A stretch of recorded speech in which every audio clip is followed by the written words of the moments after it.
NL wildcard standings, this is wide open. A lot of opportunity, right? Wow. With the deadline looming. The Phils are right there. The Giants are 2.5 games back. We're in the business of making teams better. In your non-existent free time, Ron Darling, you are concocting trade proposals in between your 10 jobs. Give me a plus one. I have a list right here. Braves, Padres, Cardinals, Phillies.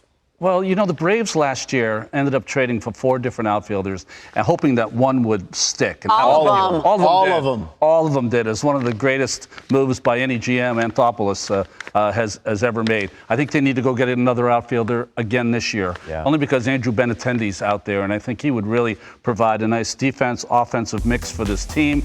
Outfielders for the Braves this year are hitting .224, and they could use a little bit more from the outfield. Adam Duvall with that bad wrist now, surgery, and he's gone. I think that would really help.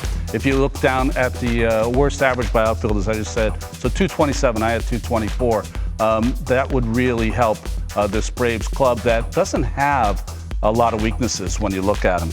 The next one, the Padres, who I left off my top 5. The Padres are an interesting outfit when you look at them. You know, they're a team that's uber talented, and just like the Braves waiting for Albies to come back, they're waiting for Tatis Jr. to come back because he's going to make a big difference when and if he comes back. And I thought until he comes back, they need some slug from their outfilders. And Anthony Santander for the Baltimore Orioles. That's a good one. 16 home runs, switch hitting, 50 RBIs, switch hitting. He'll provide some thump for that Padres team. And I think, you know, that's really important. They're last this year, the outfield for the Padres in slug at 344. So that would really make a difference. 348, just ahead of the Cincinnati Reds. I like that one. I like that one. The Cardinals are an interesting team because they have those 2 great stars in Arenado and Goldschmidt, but it's really their pitching and the injuries that has made them a little vulnerable. You think of Matz is out, Flaherty's out, Dakota Hudson's out. So I think they really are the team that needs to win the sweepstakes of Frankie Montas. You know, he's a guy with Oakland that just has great talent. You know, you're a little skittish because he went through that little problem where he had an arm injury, had to miss a start, but he seems like he's 100% now, and they just need an arm really to get them through this next part of the season. I think the starting rotation ERA in July for the Cardinals has not been good.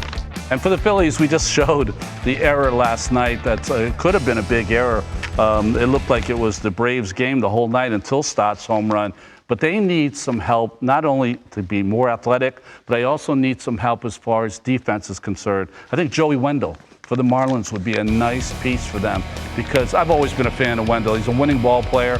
He doesn't always show up in the scorecard, but he seems to do something every night that's going to help your team win. His versatility and being able to play all around the diamond is going to help the Phillies. He's with a team now that has been struggling most of the season. I think injecting him into a pennant race might really be a good mix for him. He can play short, he can play second place, he can play third, and especially late in the game can come in and provide you some defense. I love that one. We watched him with the Rays in the postseason, and you remember what Kevin Cash said. He said his defense is on lock. I put him there, I put him anywhere, and I don't have to worry about him. He had one of the best defensive postseasons I've ever seen in 2020.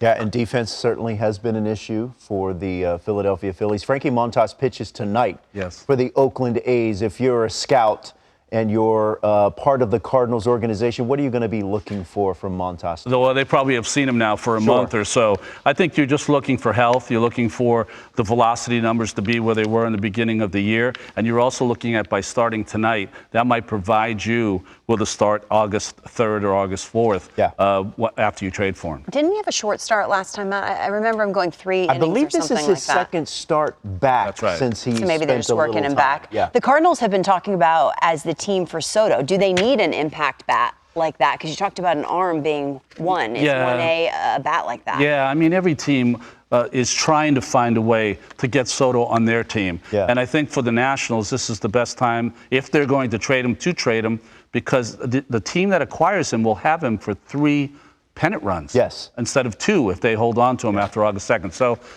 this is the time, and I know you guys are going to probably be sitting here on the couch when it happens, and it's going to be something that's going to dominate the game for the next, the next 2 months. Well, the Cardinals seemingly have the right mix of young major league talent and then a deep system to make a Soto trade works.